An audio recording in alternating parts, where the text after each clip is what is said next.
Morning વિદ્યાર્થી મિત્રો, છેલ્લા લેક્ચરમાં આપણે થોડાક દાખલા ગણેલા, ઉદાહરણના 2-3 અને સ્વાધ્યાયના 2-1 દાખલા ગણેલા. હવે આજે આપણે થોડોક નવો ટોપિક લઈએ છીએ કે ચુંબકત્વ માટે ગાઉસનો નિયમ.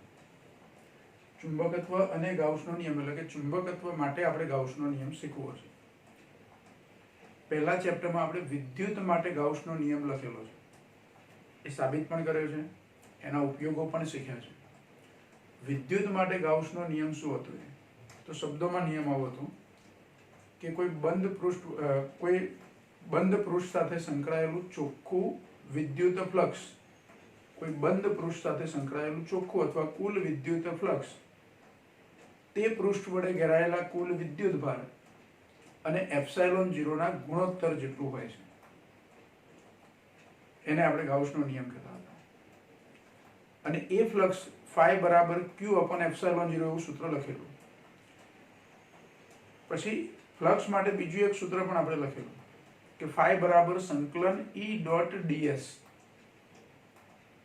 ફ્લક્સ phi બરાબર સંકલન E.ds એટલે કે વિદ્યુત ક્ષેત્રનું પૃષ્ઠ સંકલન એ તે પૃષ્ઠ સાથે સંકળાયેલું કુલ ફ્લક્સ દર્શાવે છે. એટલે ફ્લક્સ માટે સૂત્ર, વિદ્યુત ફ્લક્સ માટે સૂત્ર આપણે આવું લખેલું, ફ્લક્સ phi બરાબર સંકલન E.ds. અને આ જે સંકલન હતું એ પૃષ્ઠ સંકલન હતું. તો આ વિદ્યુત માટે ગાઉસનો નિયમ phi બરાબર આપણે આવું પણ લખેલું, સિગ્મા Q/ε. એટલે સંકલન E.ds બરાબર Q અથવા સિગ્મા Q/ε0. અહીંયા હું Q કહું અથવા સિગ્મા Q કહું. આ Q એટલે શું છે? તો ગાઉસિયન પૃષ્ઠ વડે ઘેરાયેલો કુલ વિદ્યુતભાર છે, જે પૃષ્ઠની અંદર હોય તે જ. એટલે આ સૂત્ર આપણો ગાઉસનો નિયમ હતો વિદ્યુત માટેનો. ચુંબકત્વ માટે કેવી રીતે સમજી શકીએ? તો અગાઉ આ જ ચેપ્ટરની અંદર શરૂઆતમાં આપણે વિદ્યુત ડાયપોલ અને ગજ્યો ચુંબક એના ક્ષેત્રો એટલે કે એની ક્ષેત્રરેખાઓ દર્શાવતી આકૃતિ દોરેલી હતી. ફરી એકવાર ઝડપથી આકૃતિ જોઈ લઈએ. ધારો કે ગજ્યો ચુંબક હોય,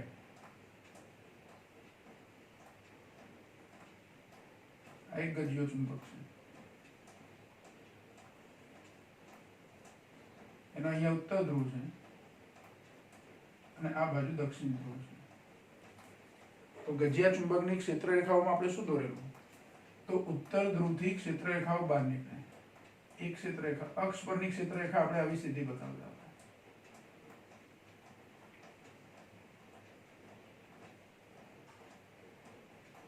ઉત્તર ધ્રુવમાંથી બહાર નીકળે અને દક્ષિણ ધ્રુવમાં દાખલ થાય. પછી બીજી કોઈ ક્ષેત્રરેખા આજુબાજુની આપણે બતાવીએ તો એક ક્ષેત્રરેખા આવી રીતે લેતા.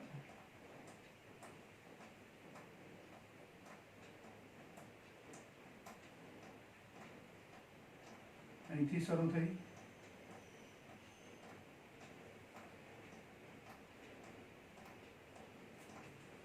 બીજી કોઈ ક્ષેત્રરેખા આપણે અહીંથી લઈએ.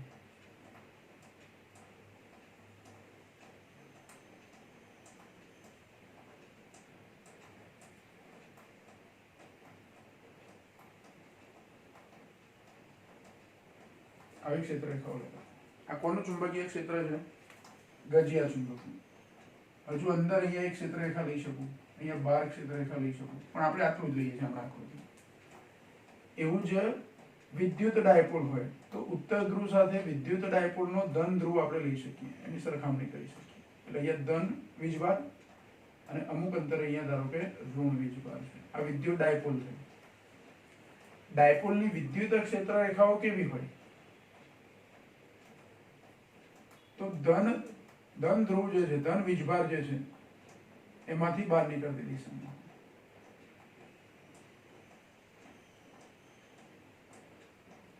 જો આ ક્ષેત્રરેખા અહીંથી બહાર નીકળે, ધન વીજભારમાંથી બહાર નીકળે છે એટલે અહીંયા આ બાજુની દિશા હોય. અહીંયા ઋણ વીજભારમાં દાખલ થાય છે. પછી બાજુમાં કોઈ ક્ષેત્રરેખા લો તો એક ક્ષેત્રરેખા આવી લઈ શકાય.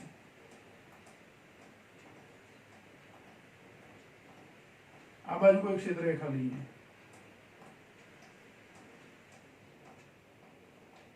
ક્ષેત્રરેખા લઈ શકીએ.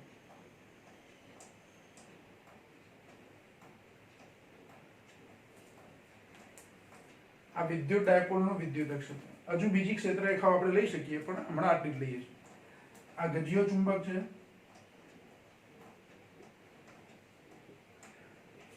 અને આ વિદ્યુત ડાયપોલ છે.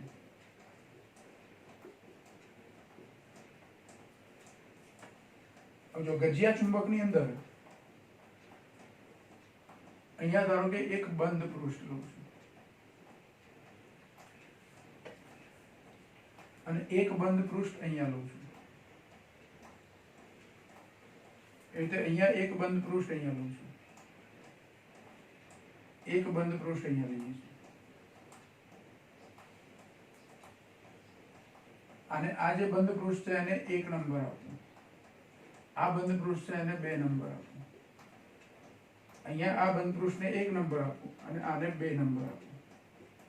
હવે જો કેવા બંધ પૃષ્ઠ આપણે બતાવ્યા છે. તો વિદ્યુત ડાયપોલની અંદર અહીંયા જે મેં બંધ પૃષ્ઠ લીધું છે ડોટ લાઈનથી, આ ઋણ વીજભાર છે પૃષ્ઠની બહાર છે, પૃષ્ઠની અંદર નથી ઋણ વીજભાર. અને આ જેટલું પૃષ્ઠ મેં લીધું છે એમાં હું એવું જોઈ શકું છું કે અહીંયા આ ક્ષેત્રરેખા પૃષ્ઠમાં દાખલ થાય છે તો અહીંથી એક ક્ષેત્રરેખા પૃષ્ઠમાંથી બહાર પણ નીકળે છે. એટલે આ ક્ષેત્રરેખા અહીંથી પૃષ્ઠમાં દાખલ થાય છે તો અહીંયા બહાર નીકળે છે. એટલે ટૂંકમાં આ 1 નંબર જે પૃષ્ઠ આપ્યો છે આપણે એ પૃષ્ઠ માટે કેવું છે, જેટલી વિદ્યુત ક્ષેત્રરેખાઓ પૃષ્ઠમાં દાખલ થાય એટલી જ ક્ષેત્રરેખાઓ બહાર નીકળે. એટલે આ બંધ પૃષ્ઠ સાથે સંકળાયેલું ચોખ્ખું વિદ્યુત ફ્લક્સ શું થાય, 0. આપણે આવું શીખેલા છે કે કોઈ બંધ પૃષ્ઠની અંદર જેટલી ક્ષેત્રરેખાઓ દાખલ થાય એટલી જ ક્ષેત્રરેખાઓ જો બહાર નીકળતી હોય તો દાખલ થતી અને બહાર નીકળતી ક્ષેત્રરેખાઓની સંખ્યા સરખી છે એટલે તે પૃષ્ઠ સાથે સંકળાયેલું કુલ વિદ્યુત ફ્લક્સ 0 થાય અથવા ચોખ્ખું વિદ્યુત ફ્લક્સ 0 થાય. દાખલ થતી ક્ષેત્રરેખાઓ છે એ ઋણ ફ્લક્સ બતાવે છે અને બહાર નીકળતી ક્ષેત્રરેખાઓ હોય તો ધન ફ્લક્સ બતાવે છે. અહીંયા આ 2 ક્ષેત્રરેખાઓ દાખલ થાય છે, એ જ 2 ક્ષેત્રરેખાઓ બહાર પણ નીકળી જાય છે પૃષ્ઠની, એટલે ચોખ્ખું વિદ્યુત ફ્લક્સ શું થયું, 0. અહીંયા આમાં તો આમાં પણ એવું જ છે. જે ગજિયો ચુંબક છે એનું જે પહેલું પૃષ્ઠ આપણે બતાવ્યું છે એમાં ક્ષેત્રરેખાઓ જેટલી દાખલ થાય છે એટલી જ પૃષ્ઠમાંથી બહાર નીકળે છે. એટલે આની સાથે સંકળાયેલું ચોખ્ખું ચુંબકીય ફ્લક્સ 0 થયું. આ વિદ્યુત ફ્લક્સ છે એને phi e કહી દઉં, આ ચુંબકીય ફ્લક્સ છે phi m કહી દઉં, phi મેગ્નેટિક ફ્લક્સ એટલે phi m. આ 1 નંબરના બંનેના પૃષ્ઠ છે એમાં તો બંને સાથે સંકળાયેલા કુલ ફ્લક્સ કેવા છે, 0. હવે ગજિયા ચુંબકનું આ 2 નંબરનું પૃષ્ઠ અને આ વિદ્યુત ડાયપોલનું 2 નંબરનું પૃષ્ઠ. આ પૃષ્ઠ એવું છે કે આમાં કોઈ ધન વિદ્યુતભાર છે. આ પૃષ્ઠ આપણે એવી રીતે પસંદ કર્યું છે કે ધન વિદ્યુતભાર પૃષ્ઠની અંદર છે એટલે પૃષ્ઠ વડે ઘેરાયેલો કુલ વિદ્યુતભાર કેટલો, તો +q. તો એનું ફ્લક્સ છે એ q/ε0 જેટલું થાય અને આ જવાબ 0 નહીં થાય. જો 0 નહીં થાય કેવી રીતે, તો અહીંથી આ ક્ષેત્રરેખા બહાર નીકળે છે, અહીંથી આ ક્ષેત્રરેખા બહાર નીકળે છે, અહીંથી ક્ષેત્રરેખા બહાર નીકળે છે અને આ ક્ષેત્રરેખા એ પૃષ્ઠમાંથી બહાર નીકળે છે. એટલે ધન વીજભારને પૃષ્ઠ વડે ઘેરાય એવી રીતે જો પૃષ્ઠ તમે પસંદ કર્યું હોય તો એ બધી જ ક્ષેત્રરેખાઓ પૃષ્ઠમાંથી બહાર નીકળે એવી આકૃતિ થઈ જાય. કોઈ ક્ષેત્રરેખા અંદર દાખલ થતી નથી. તો આ પૃષ્ઠ સાથે સંકળાયેલું ચોખ્ખું ફ્લક્સ 0 નથી. અને એ કેટલું મળશે, તો આ જે q જેટલો વિદ્યુતભાર પૃષ્ઠ વડે ઘેરાયેલો છે તો q/ε0 જેટલું. એટલે અહીંયા phi is not equal to 0. phi is not equal to 0. અહીંયા ફ્લક્સ 0 નથી એ પૃષ્ઠ સાથે સંકળાયેલું. અહીં શું થશે, તો જુઓ આ ક્ષેત્રરેખા અહીંથી બહાર નીકળે છે, આ ક્ષેત્રરેખા બહાર નીકળે છે, આ ક્ષેત્રરેખા એ બહાર નીકળતી છે પણ અહીંથી પાછી ક્ષેત્રરેખાઓ આવે પણ છે, દાખલ થાય છે. જેટલી ક્ષેત્રરેખાઓ બહાર નીકળે છે એટલી જ ક્ષેત્રરેખાઓ પૃષ્ઠમાં દાખલ થાય છે, ભલે એકલો ઉત્તર ધ્રુવ પૃષ્ઠની અંદર છે. અને એવું પણ આપણે શીખ્યા છે કે એકલા ચુંબકીય ધ્રુવનું અસ્તિત્વ નથી, સ્વતંત્ર અસ્તિત્વ નથી. એકલો ઉત્તર ધ્રુવ કદી કોઈ ચુંબકમાં હોય અને દક્ષિણ ધ્રુવ ના હોય એવું કદી આપણને મળતું નથી. એટલે આ જે પૃષ્ઠ છે આની સાથે સંકળાયેલું ચોખ્ખું ચુંબકીય ફ્લક્સ અથવા કુલ ચુંબકીય ફ્લક્સ 0 છે. ફાઈ મેગ્નેટિક, ફાઈ m0 છે. અહીંયા ફાઈ 0 નથી. ભલે અહીંયા પૃષ્ઠ આપણે એવું લીધું છે કે એમાં જેટલી ક્ષેત્રરેખાઓ દાખલ થાય એટલી બીજી બાજુ બહાર નીકળી જાય છે, એટલે ફ્લક્સ 0 થયું. પણ અહીંયા ફ્લક્સ 0 થતું નથી. એટલે વિદ્યુત ફ્લક્સ માટે શું કહી શકાય કે કોઈ બંધ પૃષ્ઠ સાથે સંકળાયેલું કુલ વિદ્યુત ફ્લક્સ અથવા ચોખ્ખું વિદ્યુત ફ્લક્સ 0 હોય પણ ખરું, ના પણ હોય. આ બે પૃષ્ઠ લીધા આપણે વિદ્યુત ક્ષેત્રમાં. એક પૃષ્ઠ એવું પસંદ કર્યું કે જેની સાથે સંકળાયેલું ફ્લક્સ 0 છે, અને બીજું પૃષ્ઠ એવું પસંદ કર્યું કે એની સાથે સંકળાયેલું ફ્લક્સ 0 નથી. એનો કઈક જવાબ હશે જે આ સૂત્ર પ્રમાણે હશે. જ્યારે ચુંબકીય ક્ષેત્રમાં ગમે તે જગ્યાએ તમે બંધ પૃષ્ઠ લો, કોઈ પણ જગ્યાએ, આ બે જ બંધ પૃષ્ઠ એવું નહીં, કોઈ પણ જગ્યાએ ચુંબકીય ક્ષેત્રમાં તમે બંધ પૃષ્ઠ લો એટલે જેટલી ચુંબકીય ક્ષેત્ર રેખાઓ એમાં દાખલ થતી હોય તેટલી જ ચુંબકીય ક્ષેત્ર રેખાઓ પૃષ્ઠમાંથી બહાર નીકળતી હોય. આ સંખ્યા હંમેશા સરખી હોય બંધ પૃષ્ઠ માટે. અને એટલે આપેલા બંધ પૃષ્ઠ સાથે સંકળાયેલું ચોખ્ખું અથવા નેટ ચુંબકીય ફ્લક્સ 0 થાય. હવે પૃષ્ઠ સાથે સંકળાયેલી ક્ષેત્ર રેખાઓ આપણે લઈએ છીએ, એની સાથે સંકળાયેલું ફ્લક્સ લેવા જઈએ છીએ, એટલે ચુંબકીય ક્ષેત્રનું પૃષ્ઠ સંકલન લેવું પડે. અને ચુંબકીય ક્ષેત્રના આ પૃષ્ઠ સંકલનનો જવાબ હંમેશા 0 થાય. અહીંયા આપણે વિદ્યુત ક્ષેત્રનું જેવું પૃષ્ઠ સંકલન લીધું છે એવું કોનું પૃષ્ઠ સંકલન લેવાનું? ચુંબકીય ક્ષેત્રનું. એટલે ચુંબકીય ક્ષેત્રનું પૃષ્ઠ સંકલન લઉં તો સંકલન B.ds બરાબર હંમેશા આ જવાબ 0 થાય. આના બરાબર હંમેશા જવાબ 0 જ થાય. બીજો કોઈ જવાબ શક્ય જ નથી. કેમ? તો એકલા સ્વતંત્ર ચુંબકીય ધ્રુવનું અસ્તિત્વ શક્ય નથી. બીજું, એવું સ્વતંત્ર અસ્તિત્વ શક્ય નથી એટલે ચુંબકીય ક્ષેત્ર રેખાઓ બંધ ગાળા રચે છે. જ્યાંથી શરૂ થાય છે ત્યાં જ પૂરી થાય છે. આપણે એવું કહી શકીએ કે આ કોઈ એક ચુંબકીય ક્ષેત્ર રેખા લો તો એના ઉત્તર ધ્રુવથી શરૂ થઈ અને ઉત્તર ધ્રુવ પાસે જ પૂરી થાય. જે બિંદુએથી શરૂ થાય તે જ બિંદુએ પૂરી થાય, એટલે એક ક્ષેત્ર રેખા બંધ ગાળો રચે છે. જ્યારે વિદ્યુત ક્ષેત્રમાં એવું નથી. વિદ્યુત ક્ષેત્ર રેખામાં ધન વિદ્યુત ભારથી શરૂ થાય છે અને ઋણ વીજભાર પર એક ક્ષેત્ર રેખા પૂરી થઈ જાય છે. અહીંયા આ બેને જોડતી અક્ષ પર જે ક્ષેત્ર લીધું એ પણ ધનમાંથી જ શરૂ થયું છે અને ઋણ પર પૂરું થયું છે. એટલે કોઈ ક્ષેત્ર રેખા એવી નથી કે ધનથી શરૂ થાય ને ધન પર જ પૂરી થાય. એવું હોતું નથી વિદ્યુત ક્ષેત્ર રેખાઓના સંદર્ભમાં. એટલે કે વિદ્યુત ક્ષેત્ર રેખાઓ બંધ ગાળા રચતી નથી. એટલે અમુક પૃષ્ઠ એવા આપણને મળે વિદ્યુત ક્ષેત્રમાં કે જેની સાથે સંકળાયેલું ફ્લક્સ 0 ના પણ હોય. એટલે વિદ્યુત ક્ષેત્રમાં તમે એવા પૃષ્ઠ લઈ શકો યોગ્ય રીતે કે એની સાથે સંકળાયેલું ફ્લક્સ 0 પણ હોઈ શકે. જેટલી ક્ષેત્ર રેખાઓ દાખલ થાય વિદ્યુત ક્ષેત્ર રેખાઓ એટલી જ બહાર નીકળતી હોય તો જવાબ 0. અને કોઈ એવું પૃષ્ઠ પણ લઈ શકીએ કે જેટલી ક્ષેત્ર રેખાઓ દાખલ થાય એટલી બહાર ના પણ નીકળતી હોય. કોઈ વખત એવું બને કે બધી જ ક્ષેત્ર રેખાઓ પૃષ્ઠમાં દાખલ થાય છે, કોઈ વખત એવું બને કે બધી જ ક્ષેત્ર રેખાઓ પૃષ્ઠમાંથી બહાર જ નીકળે છે, અથવા વધારે ક્ષેત્ર રેખાઓ દાખલ થતી હોય અને ઓછી બહાર નીકળતી હોય, અથવા એનાથી ઉલટું ઓછી ક્ષેત્ર રેખાઓ દાખલ થતી હોય એનાથી વધારે બહાર નીકળતી હોય. તો એવા સંજોગોમાં ફ્લક્સ 0 નહીં હોય, વિદ્યુત ફ્લક્સ. જ્યારે ચુંબકીય ક્ષેત્રમાં ગમે તે રીતે તમે ગમે તે આકારનું ગમે તેવું પૃષ્ઠ લો તો એ પૃષ્ઠમાં જેટલી ચુંબકીય ક્ષેત્ર રેખાઓ દાખલ થતી હોય એટલી જ ચુંબકીય ક્ષેત્ર રેખાઓ બહાર પણ નીકળતી હોય. એટલે એ સંખ્યા સરખી હોય. દાખલ થતી અને બહાર નીકળતી ક્ષેત્ર રેખાઓની સંખ્યા ચુંબકીય ક્ષેત્રમાં સરખી હોય કોઈ પૃષ્ઠની અંદર. એટલે ગમે તે જગ્યાએ ચુંબકીય ક્ષેત્રમાં પૃષ્ઠ લો તો એની સાથે સંકળાયેલું કુલ ચુંબકીય ફ્લક્સ શું હોય? 0 જ હોય. અને ચુંબકીય ફ્લક્સ એટલે ચુંબકીય ક્ષેત્રનું પૃષ્ઠ સંકલન.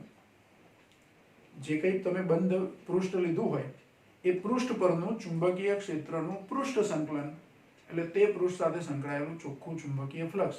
જે જવાબ હંમેશા શું હોય? 0. એટલે સંકલન B.ds બરાબર 0. અને આ પૃષ્ઠ સંકલન જેવું બતાવવા માટે S લખી શકું. પૃષ્ઠ સંકલન છે એવું દર્શાવવા માટે અહીંયા S લખી શકાય. તો આ જે સૂત્ર થયું એ ચુંબકત્વ માટે ગાઉસનો નિયમ દર્શાવે છે. કોઈ બંધ પૃષ્ઠ સાથે સંકળાયેલું ચોખ્ખું ચુંબકીય ફ્લક્સ 0 હોય છે. આ 0 સિવાય બીજું કશું જ નહીં વિચારવાનું ચુંબકીય ક્ષેત્રમાં. એટલે નિયમ શબ્દોમાં લખવો હોય મારે આવું લખી શકીએ, કોઈ બંધ પૃષ્ઠ સાથે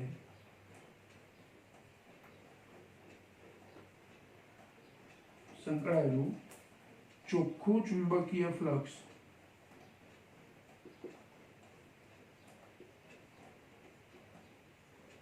શૂન્ય હોય છે. આ દરેક વખતે સાચું છે. ચુંબકીય ક્ષેત્રમાં લીધેલા કોઈ પણ બંધ પૃષ્ઠ માટે આ નિયમ સાચો છે. દરેક વખતે જવાબ શું આવશે? 0. એટલે તમારા માટે ઈઝી થઈ ગયું કે ચુંબકીય ક્ષેત્રનું પૃષ્ઠ સંકલનનો જવાબ શું થાય? તો ચુંબકીય ક્ષેત્રના પૃષ્ઠ સંકલનનો જવાબ હંમેશા શું થાય? 0 થાય. આ થયો આપણા માટે ગાઉસનો નિયમ. સૂત્ર યાદ રાખવાનું છે, શબ્દોમાં નિયમ યાદ રાખવાનો છે. આ બે આકૃતિ પરથી સમજૂતી આપી છે.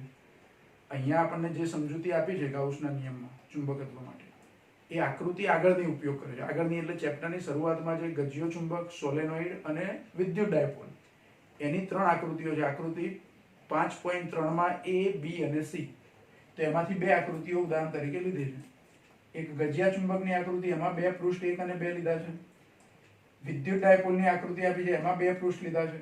અને એની પરથી થોડી સમજૂતી આપી અને પછી આ નિયમ લખવાનો.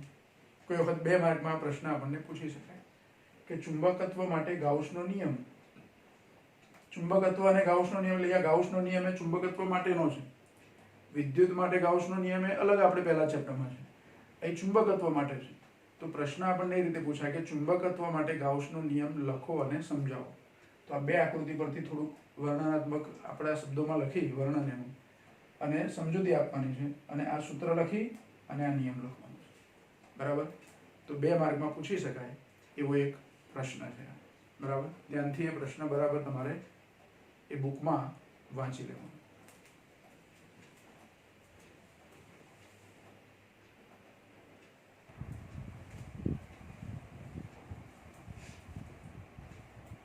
જો હવે બીજો એક પ્રશ્ન છે પૃથ્વીના ચુંબકત્વ વિશે. એના વિશે આપણે માહિતી મેળવવાની છે.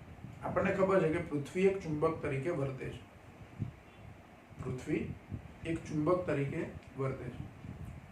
આ પૃથ્વીનું જે ચુંબકીય ક્ષેત્ર છે એ શાને લીધે છે, કયા કારણથી આ ચુંબકીય ક્ષેત્ર ઉદ્ભવે છે, એના વિશે જુદી જુદી માન્યતાઓ છે. સૌથી પહેલા એવું માનવામાં આવતું હતું કે પૃથ્વીના પેટાળમાં ચુંબકીય ખનિજોનો ભંડાર છે, એટલે પૃથ્વીને ચુંબકીય ક્ષેત્ર છે. પછી એવું માનવામાં આવતું હતું કે પૃથ્વીની જે અક્ષ છે એ અક્ષ પર એક બહુ જ મોટું રાક્ષસી ગજ્યો ચુંબક છે, એટલે એને કારણે પૃથ્વીનું ચુંબકીય ક્ષેત્ર છે. સમયાંતરે આ માન્યતાઓ ખોટી જેવું વૈજ્ઞાનિકોએ કીધું. અત્યારે હાલ જે માન્યતા એ છે એ પ્રમાણે કે પૃથ્વીનો જે કેન્દ્રીય ભાગ છે, પૃથ્વી આપણે જે બતાવી છે પૃથ્વીનો કેન્દ્રીય ભાગ, આપણને ખબર છે કે ધગધગતો લાવારસ છે કેન્દ્રીય ભાગમાં.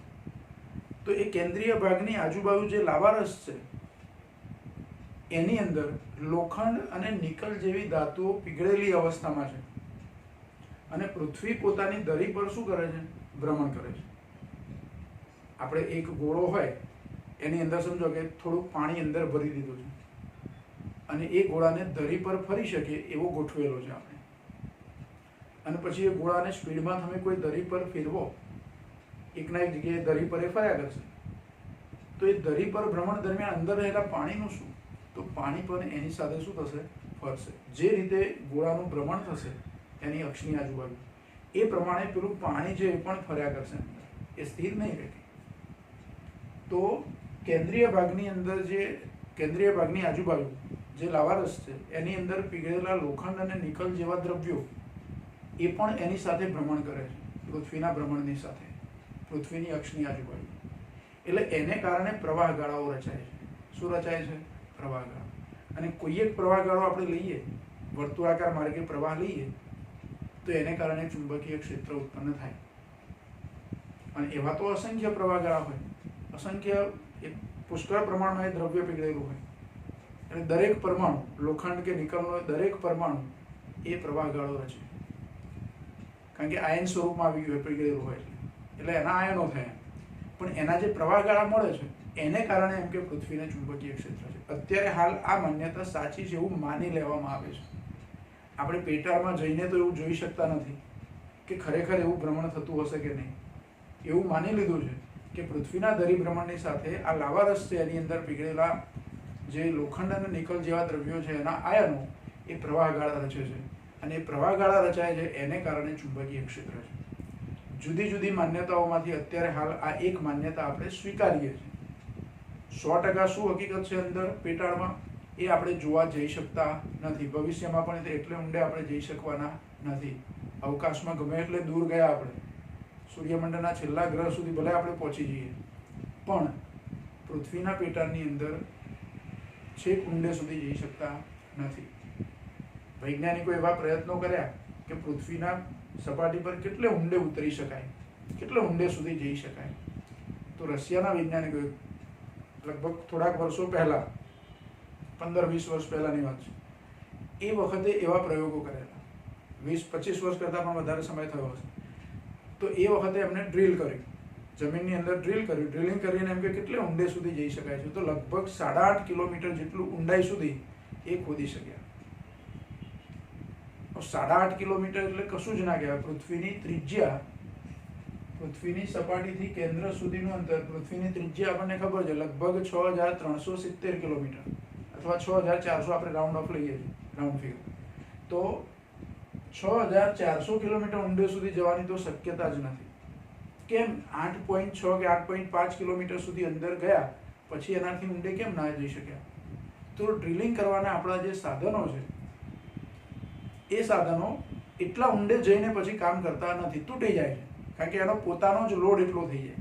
ડ્રિલ કરવા માટે કોઈ પાઇપ તમે એવી લોખંડની મજબૂત પાઇપ લાંબી કરી હોય, એની આગળ સારડી હોય અને પાઇપને ફરાવવાની હોય ઉપરથી કોઈ મશીન વડે, તો ફરતી જાય, એમ નીચે અંદર ડ્રિલ થતું જાય.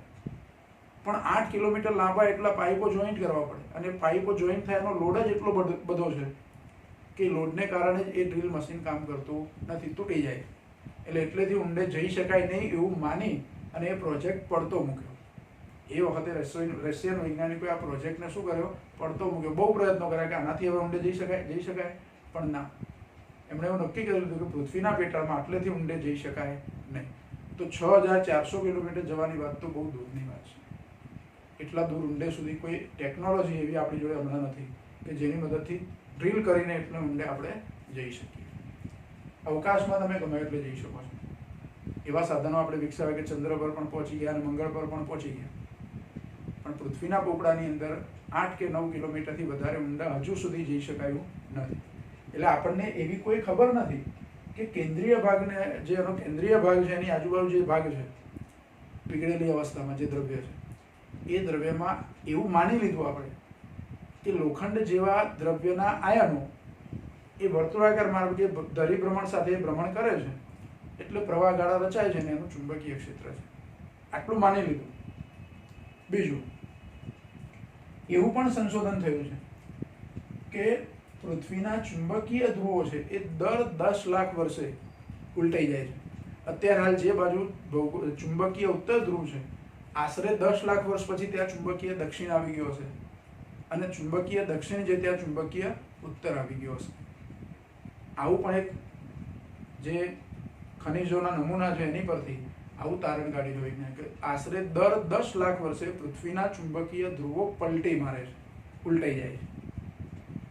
હવે અહીંયા જે આકૃતિ આપણે બતાવી છે એમાં ધારો કે આ NG અને SG એ પૃથ્વીના ભૌગોલિક ધ્રુવો છે. G મતલબ જીઓગ્રાફિક, આ ભૌગોલિક ઉત્તર ધ્રુવ છે.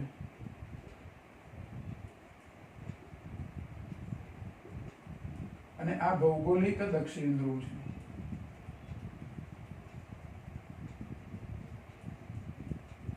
પૃથ્વીનો ભૌગોલિક દક્ષિણ ધ્રુવ. હવે એક આપણે એવું સ્વીકારેલું છે આમ તો કે ચુંબકીય સોય એને મુક્ત ભ્રમણ કરી શકે એવી રીતે ગોઠવીએ તો ચુંબકીય સોયનો ઉત્તર ધ્રુવ, એક છેડો ધારો કે આ ઉત્તર ધ્રુવ છે, તો એ ભૌગોલિક ઉત્તર દિશામાં ગોઠવાય છે, અને દક્ષિણ ધ્રુવ છે ભૌગોલિક દક્ષિણ દિશામાં ગોઠવાય છે ચુંબકીય સોયનો. પણ ખરેખર એક્ઝેક્ટ ભૌગોલિક ઉત્તર કે ભૌગોલિક દક્ષિણ નહીં, થોડોક અલગ દિશામાં હોય. આ જે અક્ષ ઊભી લાઈન સીધી આપણે બતાવી એ પૃથ્વીની ધરી છે, જે ભૌગોલિક અક્ષ છે પૃથ્વીની, અને એના બે છેડા ઉપર ભૌગોલિક ધ્રુવો છે. ચુંબકીય ધ્રુવો થોડાક સાઈડમાં છે. આ ભૌગોલિક ઉત્તર ધ્રુવથી આ બાજુ એનો ચુંબકીય ઉત્તર ધ્રુવ, અને ભૌગોલિક દક્ષિણથી ચુંબકીય દક્ષિણ ધ્રુવ થોડોક દૂર છે. અહીંયા આ ઉત્તર ધ્રુવ છે અને આ દક્ષિણ. પણ કયા? NM magnetic north, SM magnetic south, એટલે આ ચુંબકીય દક્ષિણ થયો.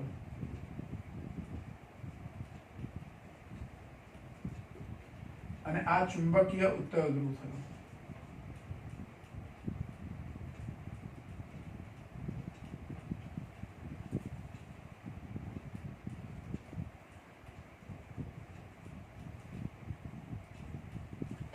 જો આમ તો આપણે કદાચ કોઈ જગ્યાએ તમે આના વિશે શીખ્યા હોય તો એવું પણ શીખ્યા હશો કે જે બાજુ ભૌગોલિક ઉત્તર દિશા છે તે બાજુ ચુંબકીય દક્ષિણ, અને જે બાજુ ભૌગોલિક દક્ષિણ છે તે બાજુ ચુંબકીય ઉત્તર. આવું આપણે શીખ્યા છે. પણ અહીં આપણને બુકમાં એવું કીધું છે કે જે બાજુ ભૌગોલિક ઉત્તર છે તે બાજુ ચુંબકીય ઉત્તર ધ્રુવ છે, અને જે બાજુ ભૌગોલિક દક્ષિણ છે તે બાજુ ચુંબકીય દક્ષિણ છે. આવું થવાનું કારણ એ પણ કીધું છે આપણને કે જ્યારે કોઈ ચુંબકીય સોય મુક્ત ભ્રમણ કરી શકે એ રીતે જ્યારે ગોઠવીએ છીએ ત્યારે એનો ઉત્તર ધ્રુવ જે બાજુ ગોઠવાય છે, ચુંબકીય સોયનો ઉત્તર ધ્રુવ, એ બાજુ ચુંબકીય ઉત્તર લેવાનો. ખરેખર ઉલટું લાગે આપણને, આપણા મગજમાં ઉતરે નહીં આ વસ્તુ. ખરેખર તો જે બાજુ ભૌગોલિક ચુંબકીય ઉત્તર ધ્રુવ ચુંબકીય સોયનો હોય એ બાજુ ચુંબકીય દક્ષિણ પૃથ્વીનો હોવો જોઈએ, અને જે બાજુ ચુંબકીય સોયનો ચુંબકીય દક્ષિણ હોય એ બાજુ પૃથ્વીનો ચુંબકીય ઉત્તર હોવો જોઈએ. આવી આપણી માન્યતા છે. અહીંયા એવું નથી આપ્યું. અહીંયા આપણને એવું કીધું છે કે જે બાજુ ચુંબકીય સોયનો ઉત્તર ધ્રુવ ગોઠવાય છે તે બાજુ પૃથ્વીનો ચુંબકીય ઉત્તર ગણવો, અને જે બાજુ દક્ષિણ ગોઠવાય છે એ બાજુ પૃથ્વીનો ચુંબકીય દક્ષિણ ગણવો. એટલે આપણે આકૃતિ આવી બતાવી છે બુકમાં. બરાબર. બીજું, નોર્મલ જે ગજિયો ચુંબક હોય એ ગજિયા ચુંબકમાં આપણે શું લઈએ છીએ? હમણાં આપણે આકૃતિ દોરેલી કે ગજિયા ચુંબકનો ઉત્તર ધ્રુવ હોય તો એમાંથી ચુંબકીય ક્ષેત્ર રેખાઓ બહાર નીકળતી હોય અને દક્ષિણ ધ્રુવમાંથી દાખલ થતી હોય. અહીં ઉલટું બતાવ્યું. ચુંબકીય ઉત્તર ધ્રુવમાં ક્ષેત્ર રેખાઓ દાખલ થાય છે. ક્ષેત્ર રેખાઓ શું થાય? દાખલ થાય. અને ચુંબકીય દક્ષિણ ધ્રુવમાંથી એ ક્ષેત્ર રેખાઓ શું થાય? બહાર નીકળે. ચુંબકીય ક્ષેત્ર ઉત્તર દક્ષિણ તો ખરું, પણ ક્ષેત્ર રેખાઓ પણ આ રીતે બતાવી છે. એટલે આમ થોડું ગૂંચવણ ભર્યું છે. આપણા મગજમાં જલ્દી ઉતરે નહીં, મારા મગજમાં પણ ના ઉતરે. મને એવું લાગે કે આપણે ગજિયા ચુંબક માટે એવું કહીએ છીએ કે ઉત્તર ધ્રુવ હોય એમાંથી ચુંબકીય ક્ષેત્ર રેખાઓ બહાર નીકળે, તો એ તો ઉત્તર ધ્રુવમાં ચુંબકીય ક્ષેત્ર રેખાઓ દાખલ થાય એવું બતાવ્યું છે, અને દક્ષિણ ધ્રુવમાંથી બહાર નીકળે છે. ખરેખર દક્ષિણ ધ્રુવમાં દાખલ થાય ગજિયા ચુંબકમાં. એટલે ગજિયા ચુંબક કરતા ચુંબકીય ક્ષેત્ર અહીંયા કેવું બતાવ્યું છે? ઉલટું બતાવ્યું છે. આવું આપણે હમણાં સ્વીકારવાનું. બરાબર. બીજું, આ બે અક્ષો જે છે, આ ભૌગોલિક અક્ષ છે અને આ ચુંબકીય અક્ષ છે. બે અક્ષો એકબીજા પર સંપાત થતી નથી. ભૌગોલિક અક્ષ અને ચુંબકીય અક્ષ એ બંને વચ્ચે કંઈક ખૂણો બને છે. એટલે કે ચુંબકીય અક્ષ છે ભૌગોલિક અક્ષ સાથે થોડીક નમેલી છે. એકબીજા પર બંને અક્ષો સંપાત થતી નથી. તો અહીંયા એક પોઈન્ટ આપણે લખ્યો છે કે પૃથ્વીના ચુંબકીય અક્ષ ભૌગોલિક અક્ષ સાથે 11.3 ડિગ્રી જેટલો ખૂણો બનાવે છે. કેટલો ખૂણો બનાવે છે? 11.3 ડિગ્રી. એટલે અહીંયા 11.3 ડિગ્રી જેટલો ખૂણો છે બે અક્ષો વચ્ચે. 11.3 ડિગ્રી આટલો ખૂણો બને છે. એટલે બંને અક્ષો એકબીજા પર સંપાત થતી નથી. બીજું, આ પૃથ્વીનું જે ચુંબકીય ક્ષેત્ર છે, જેમ ગજિયો ચુંબક હોય તો એનું ચુંબકીય ક્ષેત્રની તીવ્રતા આપણે નક્કી કરીએ છીએ ગજિયા ચુંબકની અક્ષ પર કે વિષુવરેખા પર, એવી રીતે. તો પૃથ્વીનું ચુંબકીય ક્ષેત્ર છે એ પૃથ્વીની સપાટી પર લગભગ બધે આપણે સમાન જેટલું લઈએ છીએ. આમ તો જુદા જુદા બિંદુએ જુદું જુદું મળે, પણ એમાં બહુ મોટા ફેરફાર નથી, એટલે લગભગ સમાન ગણીએ. એ ચુંબકીય ક્ષેત્ર છે એની તીવ્રતા 10⁻5 ટેસ્લાના ક્રમની છે. એ ગુણકમાં સંખ્યા થોડી થોડી બદલાય, પણ 10 છે તો લગભગ 10⁻5 ટેસ્લા જેટલું રહે. એટલે પૃથ્વીના ચુંબકીય ક્ષેત્રની તીવ્રતા એ 10⁻5 ટેસ્લાના ક્રમની છે. અને બે અક્ષો વચ્ચેનો ખૂણો જે બને છે એ આશરે કેટલો છે 11.3 ડિગ્રી જેટલો છે. એટલે કે ભૌગોલિક અક્ષ સાથે ચુંબકીય અક્ષ આટલા ખૂણે નમેલી છે.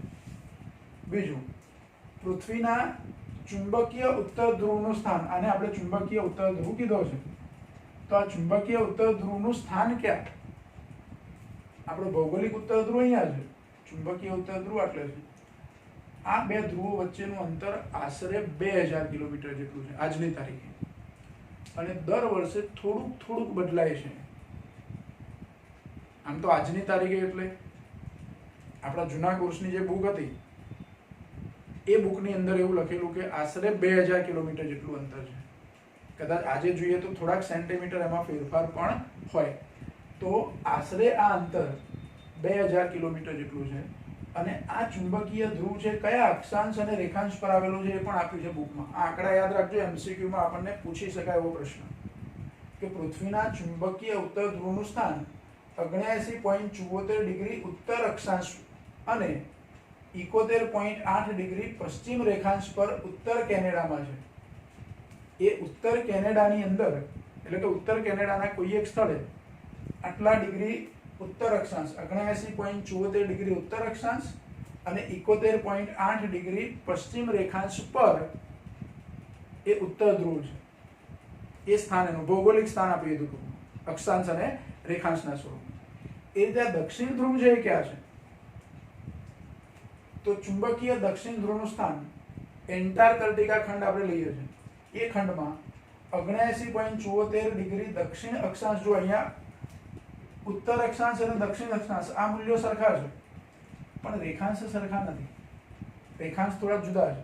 તો દક્ષિણ ધ્રુવનું સ્થાન 79.74 ડિગ્રી દક્ષિણ અક્ષાંશ અને 180.22 ડિગ્રી પૂર્વ રેખાંશ પર છે. જો અક્ષાંશની સંખ્યા કેટલી હોય ને રેખાંશની સંખ્યા કેટલી હોય, પૃથ્વી પર અક્ષાંશ અને રેખાંશ એક કાલ્પનિક રેખાઓ છે. તમે પૃથ્વી પર કોઈ જગ્યાએ એવું શોધવા નીકળો કે આટલા અક્ષાંશ ક્યાં છે, આ અક્ષાંશ કઈ જગ્યાએ છે, દોરેલા છે કોઈ જગ્યાએ, દેખાય છે? ના. અક્ષાંશ અને રેખાંશ એ કોઈ પૃથ્વી પર દોરેલી અથવા કુદરતી એવી જગ્યાઓ નથી, એવા રેખાંશ કે અક્ષાંશ નથી, આપણે કલ્પ્યા છે. સ્થળો, ભૌગોલિક સ્થાન નક્કી કરવા માટે અક્ષાંશ અને રેખાંશ આપણે વિચારેલા છે. તો આ પૃથ્વીનું આજે આ ડોટ લાઈન આપણે બતાવી અને એમાં આ આડી લાઈન બતાવી, આને લંબ સમતલ છે. ભૌગોલિક અક્ષને લંબ સમતલ, એને ભૌગોલિક વિષુવવૃત્ત કહેવાય. ભૌગોલિક વિષુવવૃત્ત. પછી આ ચુંબકીય જે અક્ષ છે એને લંબ એવું બીજું સમતલ છે, એ ચુંબકીય વિષુવવૃત્ત કહેવાય.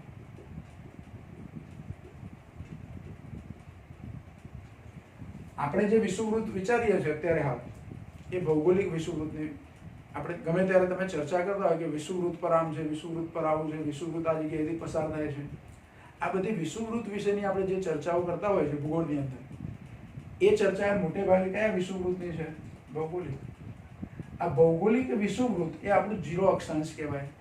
અને ભૌગોલિક વિષુવવૃત્તથી ઉપર તરફ અહીંયા છેલ્લે 90 ડિગ્રી ઉત્તર અક્ષાંશ હોય, એટલે અહીંથી આપણે ભાગ પાડેલા છે કે આ એક વર્તુળ, પછી એનાથી સહેજ ઉપર જઈએ એટલે બીજું સમતલ, બીજું વર્તુળ, ત્રીજું, એમ કેટલા ભાગ પાડ્યા છે? 90. એટલે 0 થી 90 ઉત્તર અક્ષાંશ હોય, એ રીતે 0 થી 90 દક્ષિણ અક્ષાંશ હોય. એટલે આ બાજુ 90 દક્ષિણ અને ઉપર તરફ 90 ઉત્તર. ઉપર તરફનું કોઈ અક્ષાંશ હોય અર્ધગોળામાં, ઉપરના અર્ધગોળામાં પૃથ્વીના, તો ઉત્તર અક્ષાંશ કહેવાય.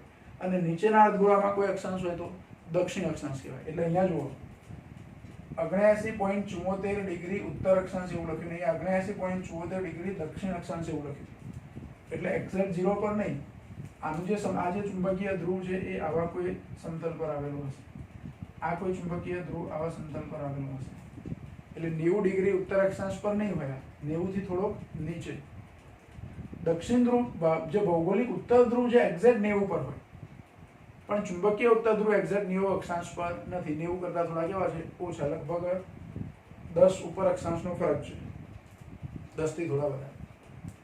એવી રીતે રેખાંશ કેટલા હોય? તો અહીંયા 180.22 તો લખેલા જ છે, મતલબ કે 180 કરતા વધારે રેખાંશ હશે. અક્ષાંશો ટોટલ 90 વત્તા 90 એટલે 180 થયા. રેખાંશ 360 આપણે કલ્પેલા છે. કેટલા કલ્પેલા છે? 360. એમાં 0 રેખાંશ ક્યાં આવે?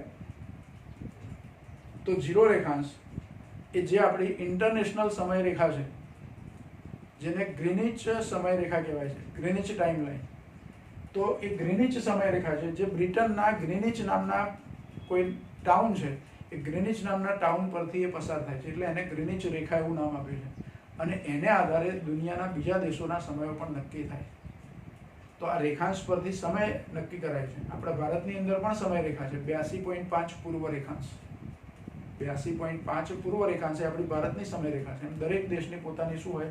સમયરેખા. તો આ સમયરેખા હોય રેખાંશ પરથી નક્કી થાય. એટલે રેખાંશ અને અક્ષાંશ એને આધારે કોઈ પણ સ્થળ એનું ભૌગોલિક સ્થાન તમે નક્કી કરી શકો. તમને કોઈ પણ સ્થળના અક્ષાંશ કયા છે અને રેખાંશ કયા છે તો એની પરથી એક્ઝેક્ટ એ સ્થળનું લોકેશન તમને મળી જાય, અક્ષાંશ અને રેખાંશ પરથી. ધારો કે ઉત્તર ધ્રુવનું લોકેશન કયું? તો 79.74 ડિગ્રી ઉત્તર અક્ષાંશ અને 71.8 ડિગ્રી પશ્ચિમ રેખાંશ. તમને એકલા અક્ષાંશ આપ્યા હોય તો કોઈ એક સ્થળ તમને મળે નહીં, કારણ કે 71.79 અક્ષાંશ ઉત્તર અક્ષાંશ એ આખું એક વર્તુળ હોય. એ વર્તુળ પર જેટલા બિંદુ આવતા હોય બધા જ બિંદુનો એક અક્ષાંશ કોમન હોય. ધારો કે 79.74 ડિગ્રી ઉત્તર અક્ષાંશ, પણ એને એ લાઈન પરનો રેખાંશ પણ તમે કહી દો એટલે એ પોઈન્ટ ફિક્સ થઈ ગયું, એ સ્થાન નક્કી થઈ ગયું. એટલે આવી રીતે અક્ષાંશ અને રેખાંશના સ્વરૂપમાં ચુંબકીય ઉત્તર ધ્રુવ અને ચુંબકીય દક્ષિણ ધ્રુવ કયા અક્ષાંશ કયા રેખાંશ પર આવેલા છે, આ એક આંકડાકીય માહિતી આપણે યાદ રાખવાની છે. બરાબર? તો આ પૃથ્વીના ચુંબકીય ક્ષેત્ર વિશેની આટલી માહિતી આપણે યાદ રાખીશું. ફરી ધ્યાન રાખો, પૃથ્વી એ સંપૂર્ણ એક્ઝેક્ટ ગોળો નથી, સેજ ચપટી છે, પણ આપણે આકૃતિમાં એવું બતાવ્યું. આ ઊભી લાઈન બતાવી એની ભૌગોલિક અક્ષ, આ ત્રાસી લાઈન બતાવી તે તેની ચુંબકીય અક્ષ. બે અક્ષો વચ્ચે કેટલો ખૂણો? 11.3 ડિગ્રીનો. એટલે કે ભૌગોલિક અક્ષ સાથે ચુંબકીય અક્ષ છે એ 11.3 ડિગ્રી જેટલા ખૂણે શું છે? નમેલી છે. એટલે બે અક્ષો વચ્ચેનો આટલો ખૂણો છે. ખરેખર તો પૃથ્વી પોતાની ધરી પર થોડીક નમેલી છે. આ પાછી એક બીજી વાત કે પૃથ્વી ધરી પર આમ એની ભૌગોલિક અક્ષ એકદમ સીધી નથી, થોડીક ત્રાંસી છે. અને એ ભૌગોલિક અક્ષ ત્રાંસી છે એની સાથે પાછી ચુંબકીય અક્ષ થોડીક ત્રાંસી છે. હું ભૌગોલિક અક્ષને સીધી કરું તો એને અનુરૂપ ચુંબકીય અક્ષ પણ મારે ભ્રમણ કરાવવું પડે. એટલે આપણે આકૃતિમાં ભૌગોલિક અક્ષ એકદમ સીધી બતાવી છે અને ચુંબકીય અક્ષ ત્રાંસી. ખરેખર આ ભૌગોલિક અક્ષ થોડીક આમ નમેલી છે તો આ ચુંબકીય અક્ષ પણ થોડીક નમે, પણ બે અક્ષો વચ્ચેનો ખૂણો કેટલો છે? 11.3 ડિગ્રી જેટલો. આ બે અક્ષો વચ્ચેનો ખૂણો છે તે યાદ રાખવાનો. બીજું, પૃથ્વીના ચુંબકીય ક્ષેત્રની તીવ્રતા 10⁻5 ટેસ્લાના ક્રમની છે. કેટલા ક્રમની છે? 10⁻5 ટેસ્લાના ક્રમની પૃથ્વીની ચુંબકીય ક્ષેત્રની તીવ્રતા છે. પછી આંકડાકીય માહિતીમાં આટલી વસ્તુ આપણે યાદ રાખીશું. અને પૃથ્વીનું ચુંબકીય ક્ષેત્ર વિશેની જે માન્યતાઓ છે એની પણ થોડી અહીંયા ચર્ચા કરી છે કે કયા કારણથી પૃથ્વીનું ચુંબકીય ક્ષેત્ર છે. પહેલા શું માનવામાં આવતું હતું, અત્યારે આપણે શું સ્વીકાર્યું છે, ખરેખર હકીકત શું છે એ તો અંદર જઈને આપણે જોઈ શકતા નથી. પણ જે માન્યતા આપણે કોઈ વ્યક્તિ એવું કે કાં તો આ વસ્તુ કાં તો આ વસ્તુ, બેમાંથી વધારે સાચું કયું? કદાચ એવું બને કે બંને ખોટું હોય, પણ જે વસ્તુ આપણને વધારે સાચી લાગે છે બીજાની કમ્પેરિઝનમાં એ વસ્તુ આપણે સ્વીકારીને આ ચર્ચા કરેલી છે. એટલે પૃથ્વીના આ જે ભૌગોલિક અક્ષ છે એની પર બહુ જ મોટો એટલે કે રાક્ષસી ગજિયો ચુંબક છે એ માન્યતા કરતા પેલો કેન્દ્રીય ભાગના આજુબાજુ જે લાવારસ છે એની અંદર ખનિજો જે પીગળેલી અવસ્થામાં છે, લોખંડ અને નિકલ જેવા, જે આયન સ્વરૂપે હશે, પીગળેલી અવસ્થામાં છે, તો એને કારણે જે પ્રવાહગાળા રચાય છે એ માન્યતા આપણને વધારે સાચી લાગે છે. એ માન્યતા કેવી લાગે છે આપણને? વધારે સાચી. એટલે પેલા રાક્ષસી ગજિયા ચુંબક વાળી માન્યતા હમણાં સાઈડમાં કરી દીધી છે અને આ પ્રવાહગાળા જે રચાય છે તે માન્યતાને આધારે પૃથ્વીનું ચુંબકીય ક્ષેત્ર છે એવું સ્વીકારીએ. માન્યતા ગમે તે હોય પણ પૃથ્વીને ચુંબકીય ક્ષેત્ર છે એ તો હકીકત છે, એ તો આપણે એને નકારી શકતા નથી. કેમ કે કોઈ પણ ચુંબક આપણે લઈએ મુક્ત ભ્રમણ કરી શકે એવું, ગજિયો ચુંબક હોય કે ચુંબકીય હોય તો એ ચુંબકીય ઉત્તર દક્ષિણ દિશામાં એ સ્થિર થાય છે, હકીકત છે. અને એવું થાય છે એટલા માટે આપણે એવું કહી શકીએ કે પૃથ્વીને પોતાનું ચુંબકીય ક્ષેત્ર છે. જો પૃથ્વીનું ચુંબકીય ક્ષેત્ર ના હોત તો હોકાયંત્રનો આપણે ઉપયોગ ના કરી શકતા દિશા શોધવા માટે. પણ દિશા શોધવા માટે આપણે હોકાયંત્રનો ઉપયોગ કરીએ છીએ એનો પુરાવો છે કે પૃથ્વીને ચુંબકીય ક્ષેત્ર છે. અને ચુંબકીય સોય અથવા ગજિયો ચુંબક મુક્ત ભ્રમણ કરી શકે એવી રીતે લટકાવીએ તો આપણે જોઈ પણ શકીએ છીએ કે એ ગમે તે સ્થિતિમાં તમે એને ગોઠવો પણ છેવટે તો ઉત્તર દક્ષિણ દિશામાં ગોઠવાય છે, સ્થિર થાય છે. એટલે પૃથ્વીને ચુંબકીય ક્ષેત્ર છે તે હકીકત છે, 100% સાચું છે, પણ કયા કારણથી છે એમાં જે વધારે સાચું લાગ્યું તે આપણે સ્વીકારી લીધું. ખરેખર હકીકત શું હશે એ તો અંદર જઈને જોઈએ તો ખબર પડે, અને એટલે સુધી જવાનું હમણાં શક્ય નથી. બરાબર. તો આ પૃથ્વીના ચુંબકત્વ વિશેની થોડી ઘણી ચર્ચા. આ પણ પ્રશ્ન તમને 2 માર્કમાં પૂછી શકાય. તો આ આકૃતિ દોરી થોડીક સમજૂતી આપવાની અને આ પોઈન્ટ ખાસ યાદ રાખવાના. આટલા પોઈન્ટો તમારા વર્ણનમાં હોવા જોઈએ. બરાબર. તો આજની ચર્ચા આપણે અહીં સુધી સ્ટોપ કરીએ છીએ. હજુ પૃથ્વીના ચુંબકત્વ વિશેની જ થોડી ચર્ચાઓ આગળ આપણે કરવાની છે, પણ એ નેક્સ્ટ લેક્ચરમાં છે.